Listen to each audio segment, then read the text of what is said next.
Well, Rachel Zegler is posting again. Nurse, she escaped. She's out of her room again. Rachel Zegler just posted 4-part rant on her Instagram story talking about Trump's victory. She is incredibly devastated about it. And she just expressed really how she thinks that Trump supporters are less than human and they deserve to never know peace in their lives because they voted for Trump. And she is alienating so many people right now, and Disney is not going to do a single thing to reprimand her for her social media antics. So let me just read what she said here. I find myself speechless in the midst of this. Another 4 years of hatred, leaning us towards a world I do not want to live in. Leaning us towards a world that will be hard to raise my daughter in. You don't have a daughter, but okay. She wants my hypothetical daughter that I really hope gets an abortion one day. Leading us towards a world that will force her to have a baby she doesn't want. Leading us toward a world that is fearful. So, just right off the bat, her dream for her future daughter is to one day get an abortion, to abort her grandchild. Mm-hmm.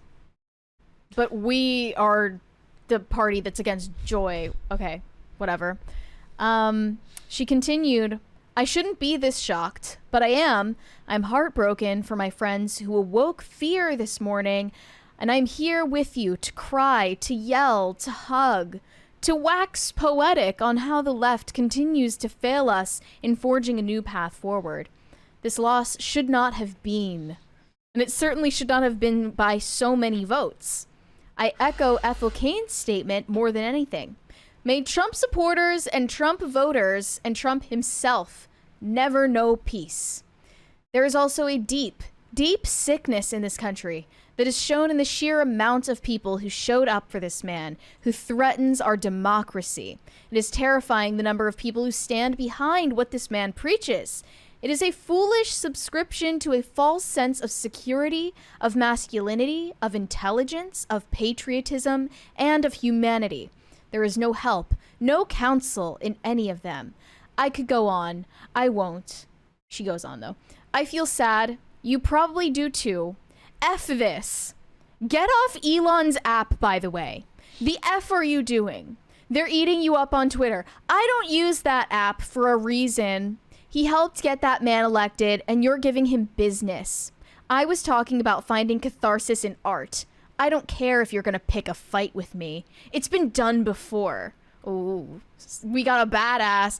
Find something real to be mad at today. There's plenty to go around. End scene. Mm-hmm. Oh, it wasn't even all. No. Okay, that's all. Going on stage for Act 2 now and need to get off my soapbox before I get too heated. Sending love to everyone who needs it today. May we all carry each other through the worst and hold these politicians accountable. Your Democrat governors just got very important. They already were, but hey, follow your governors. Hold them accountable. Local government is where we will make real change. This is not the end, ever. I will love through these 4 years as best I can. F Donald Trump. Let me point out one of the biggest acts of cognitive dissonance here is that what Donald Trump did by appointing, conservative Supreme Court justices was take this issue and throw it back to the states, which is actually in a lot of ways the opposite of fascism because he is not exerting federal control over certain issues. The problem is they want to be the fascists who exert federal control on their own behalf, meaning abortion rights. I want to be a fascist who exerts federal control, and I fully own that. And she actually comes to the right conclusion at the end. She just doesn't understand why, which is that, yes, your local government is in a lot of ways far more important than the federal government because you will be far more impacted by local laws than you will federal laws. But again, that's not the long and the short of any of this. What it really comes back to is a deep, deep hatred for your fellow Americans, those who see the world differently, people who work in careers that are vastly different than what you do, working in theater and arts and entertainment. And that lack of empathy for people who see the world differently than you, your inability to understand that somebody else might vote for a different person for reasons other than the desire to be part of a fascist dictatorship is why you will continue to lose, because nobody has any sense of introspection anymore.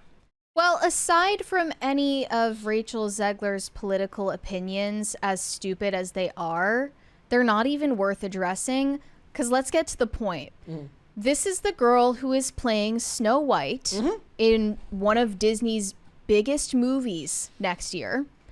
And she just told 70-something million Americans not to interact with this movie. Theoretically, she just told 70 million people, if not far more than that, F off, I hate you, don't watch Snow White because I think you deserve no peace. Like, that's what she just did. Theoretically impacting even more than that, because the idea would be that, look, the leftists aren't having kids. It's conservatives that are having kids anyways. So if they're not going to bring their kids to it, it impacts far more than 70 million people. She not only alienated about 70 million Americans from watching Snow White, also alienated their children.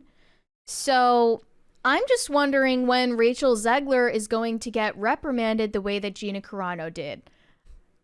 Because this is exactly what Gina Carano was accused of doing. Using, what was it again? Degrading language about groups of people? Beep, bop, boop. This is degrading language about a group of people. A huge group of people.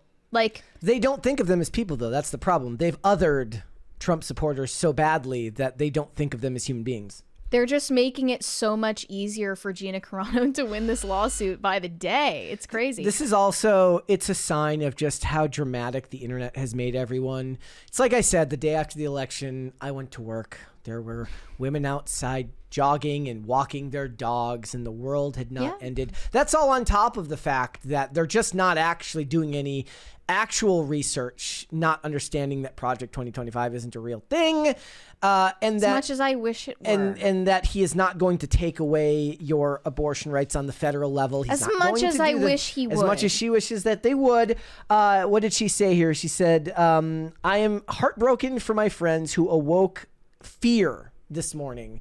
That is thanks to your fear-mongering media, which works every day to keep you terrified so that you can keep reading their garbage, listening to their garbage, because nothing sells more than fear and divisiveness. The only thing I want to hear out of Rachel Zegler's mouth is a song. Yep. That's it. Yep. That's it. Deliver your lines, sing the songs, and beyond that, shut up. Megyn Kelly said it best. She went nuclear on these celebrities the other day. And, you know, from J-Lo, we don't want to hear your Kamala endorsement. We want to hear about how your skin looks so glowy, what you did with your butt. And when is Jenny from the Block 2 coming out? But when is Bennifer 3.0 happening? Yeah. That's what we want to hear from J-Lo. Same thing for Rachel Zegler. We just want to hear you sing. We don't care what you think about Donald Trump. It's a fine line. It's a fine line, because at the same time, I'm always like, I'm never going to tell them not to. I'm going to tell them to expect the consequences when they do. I'm not going to tell, like, what does it say? Like, never interrupt your enemy when they're making a mistake. I don't know if I would consider these people my enemy, but I do know that if I do believe in the right, the tenets of free speech, I say, do all of this crap that you want, but don't expect to do so without repercussions for your actions, in which case you have to rely on Disney to be the ones to rein these people in and tell them, look, I get it. You're a little nuts. Could you reel it in until the movie comes out? It doesn't particularly matter whether you consider someone like Rachel Zegler to be your enemy, because she still considers you her enemy. Well, that's why I think of her as a non-issue other than something to talk about at work. Yeah, well, that's what we're doing now. Yeah. Thanks for watching. Listen to full episodes of Pop Culture Crisis on Spotify. Keep up with us on social media and make sure you subscribe and ring that bell so you never miss the show. Bye, guys.